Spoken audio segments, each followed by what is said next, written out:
है, तो उन्होंने अब हमारे अंदर का डर निकाल दिया है। एनपीआर ला रहे हैं, ना कैसे पकड़े या ना कैसे पकड़े, घुमा के पकड़े, ना पकड़ी ना की जाएगी, ठीक है।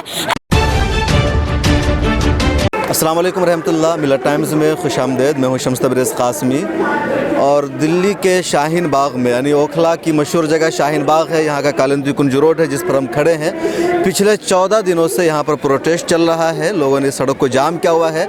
इस प्रोटेस्ट की ख़ास बात यह है कि यहाँ पर औरतों ने, ख़वातीन ने मोर्चा संभाला हुआ है और उन सब का यही कहना है, मुतअद्दिद रिपोर्ट्स में आप देख चुके हैं कि जब तक सरकार सिटीजनशिप अमेंडमेंट एक्ट को वापस नहीं लेगी, जब तक सरकार एनपीआर या एनआरसी को ख़त्म नहीं करेगी, उस वक्त तक हम यहाँ नहीं छोड़ेंगे, यहीं पर बैठे रहेंगे। और ये सब जो वोमेन है, ये हाउस वाइफ ख़वातीन है, इनका कोई किसी सियासी पार्टी से ताल्लुक़ नहीं है, किसी ऑर्गेनाइजेशन से ताल्लुक़ नहीं, यानी ये लोग प्रोफेशनल प्रोटेस्टर नहीं है।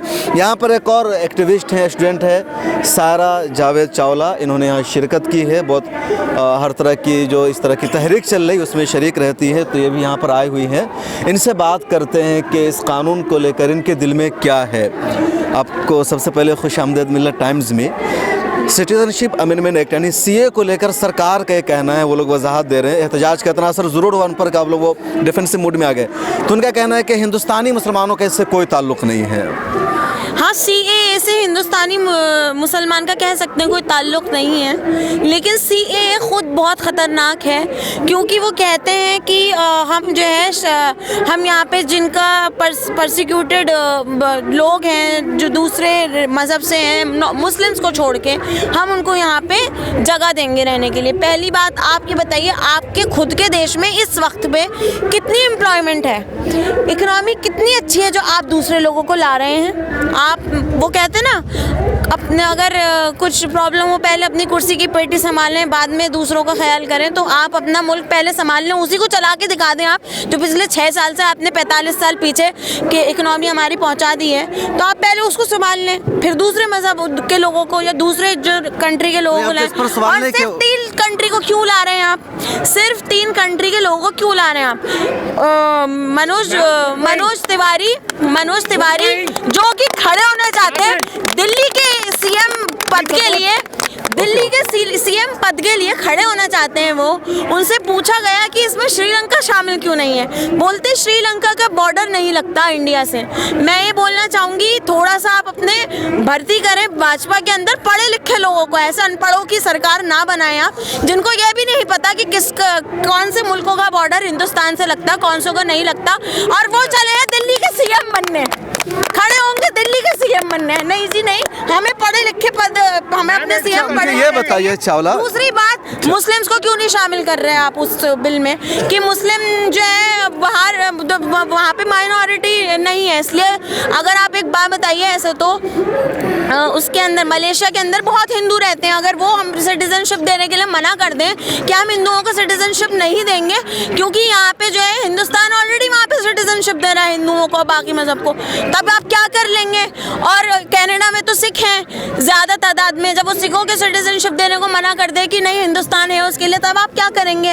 आप थोड़े बिना फजूल के आप लाए चले जा रहे हैं बिल और एक्ट्स और पता नहीं क्या क्या, और उसके बाद एनआरसी आप उसके साथ जोड़ रहे हैं, और फिर आप कह रहे हैं मुसलमानों को कोई खतरा नहीं है। जी नहीं, उसमें मुसलमानों को और गरीबों को और माइनॉरिटीज़ को, ओबीसी को, एसटी एससीज को, सबको खतरा है उसके अंदर, क्योंकि जब सीएए के तहत आप सारे मजहब के लोगों को नागरिकता दे रहे हैं और एनआरसी आप ला रहे हैं, एनआरसी को अगर आप साथ में जोड़ेंगे तो उसमें ये होगा कि जो साबित कर पाए वो एक तरफ आ जाए, जो साबित नहीं कर पाए चाहे वो किसी के मजहब के, एक मिनट, सरकार ने भी एनआरसी के मुद्दे को पीछे छोड़ दिया है। सरकार कह रही है कि हम अब एनपीआर ला रहे हैं, और उसका कहना है कि एनपीआर का एनआरसी का उससे कोई ताल्लुक नहीं। जो सड़कों पर कहना है संसद में, उसने यही कहा है कि उसका फर्स्ट स्टेप है एक दूसरे का आपस में ताल्लुक है। आपको क्या लगता है कि वाकई सरकार यहाँ सच बोल रही है, वहाँ सच बोल रही है? सरकार कहीं भी सच नहीं बोल रही, वो बौखला चुकी है, हर जगह झूठ बोल रही है। इसीलिए आज यूपी भवन से बच्चे इतने लोग उन्होंने डिटेन किए, इतने डर गए। वो योगी आदित्यनाथ को इतना बचाना चाहती है, वो हर जगह से आज यूपी भवन के आगे प्रोटेस्ट नहीं करने दिया, डिटेन कर लिया गया। सरकार बौखला गई है, हर जगह झूठ बोल रही है। और वो जो एनपीआर ला रहे ना कैसे पकड़े या ना कैसे पकड़े, घुमा के पकड़े, ना पकड़ी ना की जाएगी, ठीक है।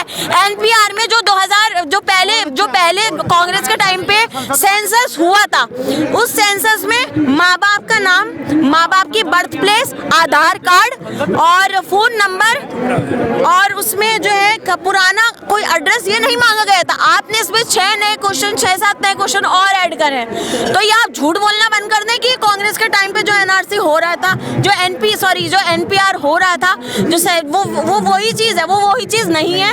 इन्हें ये गुमराह करने की कोशिश कर रहे हैं। खास तौर से हम जैसे लोग जो एजुकेटेड हैं वो तो गुमराह होने से बच जाएंगे, लेकिन जो एजुकेटेड लोग हैं उनको समझाना पड़ेगा हर जगह, हर तरीके से जाके। उनका क्या होगा, ये सबसे ज्यादा हमारे जो है Modi ji, Shah ji, Amit Shah ji is jealous of our degrees actually, because they don't have degrees, they are jealous of our degrees, they are jealous, they are Amit Shah they are jealous of our education because they don't have education। Modi ji ने कई बार पहले interviews में ये बोला है, मेरे पास अभी भी फोन में वीडियो, कि मैं पढ़ा लिखा नहीं हूँ। तो ये सडनली एमए की डिग्री कहाँ से आ गई, कहाँ से आ गई? और आप मतलब आपको लगता है कि जो लोग एजुकेशन की डिग्री नहीं पेश कर पा रहे हैं, वो लोग 60 साल 70 साल पहले का बर्थ सर्टिफिकेट कैसे पेश कर पाएंगे? जी बिल्कुल, वो खुद ही अपनी झूठी डिग्रियां बनवा रहे हैं, एमए की और पता नहीं किस किस की। स्मृति ईरानी पहले वो एमकॉम, कंट्रोल कीजिए जज्बात पर। पहले स्मृति ईरानी बीकॉम थी, फिर वो सडनली 12th पास हो ये गई। सारी बातें तो होती रहती है। चावला, मुझे ये बताइए कि स्टूडेंट्स तहरीक के बारे में ये कहा जाता है, आज ही हमने कहीं पर पढ़ा कि जब तलबा सड़कों पर निकल जाते हैं तो बड़ी से बड़ी ताकत को झुका देते हैं। तो आपको लगता है कि आप भी खुद डीयू के स्टूडेंट हैं और तलबा ने ही इस तहरीक की शुरुआत की है, उसके बाद लोग आए हैं, जामिया मिलिया इस्लामिया का सबसे बड़ा इसमें किरदार रहा है। तो क्या लगता है कि जो स्टूडेंट्स की तहरीक है ये कामयाब होगी, जारी रहेगी, या फिर सरकार इसमें मतलब कामयाब नहीं होने देगी? ये सरकार की पूरी कोशिश है कि वो कामयाब ना होने दे, लेकिन अगर आप देख लीजिए, वो अगर हमें इसको कामयाब ना होना होता तो गोलियां खा के लोग चुप होके शायद घर में बैठ सकते थे, डर के घर में बैठ सकते थे। लेकिन उन्होंने जितना डराया है ना, वो कहते हैं ना, किसको इतना भी मत डराओ कि उसका डर ही निकल जाए, तो उन्होंने अब हमारे अंदर का डर निकाल दिया है, बिल्कुल डर निकाल दिया है। और आज स्टूडेंट्स ही नहीं, आप कैमरा घुमा के देखिए, यहाँ पे बड़े बुढ़े बूढ़े मतलब लेडीज सब खड़े हुए हैं, घरों की लेडीज सब खड़े हुए हैं यहाँ पे, सिर्फ स्टूडेंट्स नहीं है। ये स्टूडेंट्स ने वो एजुकेटेड थे, इसलिए शायद उनके कह सकते हैं एक चिंगारी लगाई, और उस चिंगारी को आग में जो तब्दील करी है वो पूरे हिंदुस्तान की जनता ने करी है, जो इस बिल को समझ चुके हैं, जो उनकी इस पार्टीशन की जो सोच है उसको समझ चुके हैं। अच्छा, कितनी यूनिवर्सिटीज़ का आप लोगों को साथ मिला? वैसे तो यही आ रहा है कि बनारस हिंदू यूनिवर्सिटी भी शरीक है। एक साहब ने लिखा हुआ था फेसबुक पर कि जब जामिया से मुद्दा निकले और बनारस हिंदू यूनिवर्सिटी में भी उस पर प्रोटेस्ट होने लगे, तो समझिए वो देश का मुद्दा बन जाता है। चावला, हम जानते हैं कि आपके नॉलेज में अब तक कितनी यूनिवर्सिटीज़ आ गई है इसमें? आपको पता है, हर देश की हर यूनिवर्सिटी कर रही है। असम की सारी यूनिवर्सिटीज़, मुझे सबके नाम नहीं पता है, मैंने देख रही थी बैठ के, लेकिन आप देख लें, DU, JNU, असम की कॉटन यूनिवर्सिटी, हैदराबाद की यूनिवर्सिटी, मद्रास IIT, IIM में, इंडियन इंस्टीट्यूट ऑफ मैनेजमेंट में एक जर्मनी के लड़के को उन्होंने कह दिया कि हिंदुस्तान छोड़ दो, क्योंकि उसने अपनी इस बिल के खिलाफ आवाज़ उठाई, क्योंकि उसको समझ आ चुका था कि ये बिल जो है ये जो इंडियंस हैं इनके खिलाफ है। और जबकि वो तो यहाँ पढ़ने आया हुआ है, ठीक है, बाहर से, उस तक ने आवाज़ उठाई है। और यहाँ पे आपने मीडिया ने ये नहीं दिखाया है कि पौंडीचेरी में जब बच्चों की कॉन्वोकेशन हो रही थी एक यूनिवर्सिटी में, हमारे राष्ट्रपति गए वहाँ पे, मीडिया ने दिखाया, कुछ नहीं दिखाया। कुछ बिकी हुई मीडिया क्यों दिखाएगी? बिकी हुई मीडिया क्यों दिखाएगी? नहीं, पौंडीचेरी में जब कॉन्वोकेशन हो रहा था तो बच्चों ने राष्ट्रपति के हाथों से सर्टिफिकेट्स लेने से इनकार कर दिया, फाड़ दिया, क्योंकि वो इसके एज अ प्रोटेस्ट वो ये शो करना चाहते थे कि हमें ऐसा राष्ट्रपति नहीं चाहिए में हुआ है, सोच ना हो, कोई डिसीजन मेकिंग पावर ना हो, कोई स्टैंड ना हो गलत के खिलाफ, तो हमें ऐसे राष्ट्रपति नहीं चाहिए। और ऐसा बिल तो लगता है कि सरकार स्टूडेंट से डर गई और सरकार वापस लेगी बिल को? बिल्कुल डर गई है। अमित शाह जी कभी बोलते हैं 22 यूनिवर्सिटीज हैं, कभी बोलते हैं देश में 150 यूनिवर्सिटीज हैं, कभी बोलते हैं 400 यूनिवर्सिटीज हैं, उनको खुद ही नहीं पता। वो कहते हैं झारखंड में वो उनको उनके पास डेटा ही नहीं है सही एक्चुअली। वो बस बोलना चाहते हैं हर बार कांग्रेस के ऊपर या फिर केजरीवाल के ऊपर या दूसरी सरकार के ऊपर करना चाहते हैं, जहाँ जिसकी जो सरकार झूठ बोलने में कंपटीशन चल रहा है उनका और मोदी में।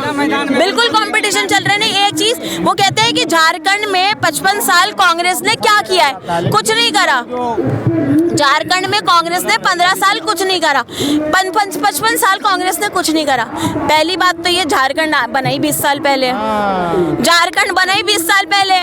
वो बांग्लादेश की बात कर रहे हैं 1957 से। बांग्लादेश तो 1957 पे एक्सिस्ट भी नहीं करता था। चलिए, बहुत शुक्रिया, आपने बातचीत की, अपने मिशन को रखा। बिल्कुल, मतलब वो लोग झूठ पे झूठ बोल रहे हैं। मैं कहती हूँ मोदी जी आगे कहते हैं, मोदी जी एक मिनट अरे इनको बोलने दीजिए ना, ये बोल रही हैं। आप, इनके पास भी नॉलेज है, आपके पास भी नॉलेज है, हम आपके पास भी, अगर आपको बोलना है आपकी बात हम लेंगे, इनको बोलने दीजिए। मोदी जी कहते हैं कि आके कि विपक्ष हमारे खिलाफ और ये जो अर्बन नक्सल्स हैं ये हमारे खिलाफ साजिश कर रहे हैं, झूठी अफवाहें फैला रहे हैं।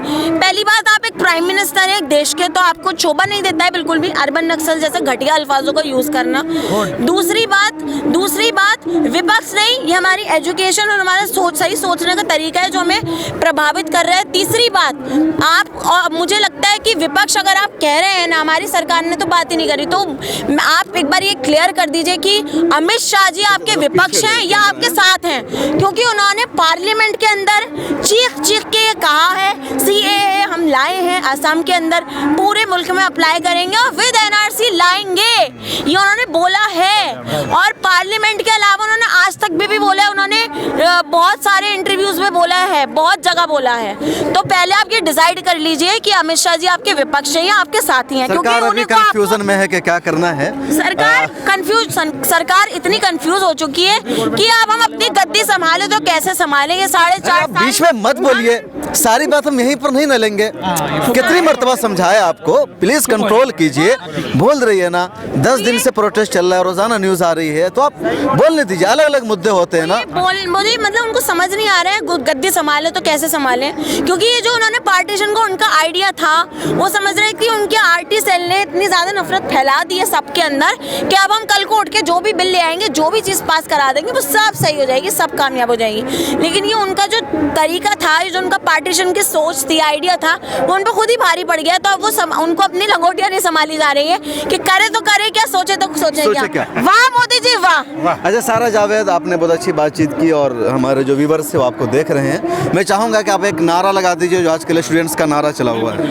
जब जब जुल्मी जुल्म करेगा सत्ता के गलियारों से, चप्पा चप्पा गूंज उठेगा इनकलाब के नारों से। इनकलाब जिंदाबाद, इनकलाब जिंदाबाद, छात्र एकता जिंदाबाद, छात्र एकता जिंदाबाद, हिंदुस्तान जिंदाबाद, हिंदुस्तान जिंदाबाद। शुक्रिया। हिंदू मुस्लिम सिख ईसाई हम सब मिलेट टाइम्स की वीडियोस देखने के लिए यहाँ क्लिक करके सब्सक्राइब करें और हाँ, बेल आइकन जरूर दबाएं। अगर फेसबुक पर देख रहे हैं तो पेज लाइक करें। ताज़ा तरीन खबरों और मज़ामीन के लिए विजिट करें हमारी वेबसाइट www.millettimes.com। हमारी ये वेबसाइट उर्दू, हिंदी, इंग्लिश तीनों लैंग्वेज में मौजूद है।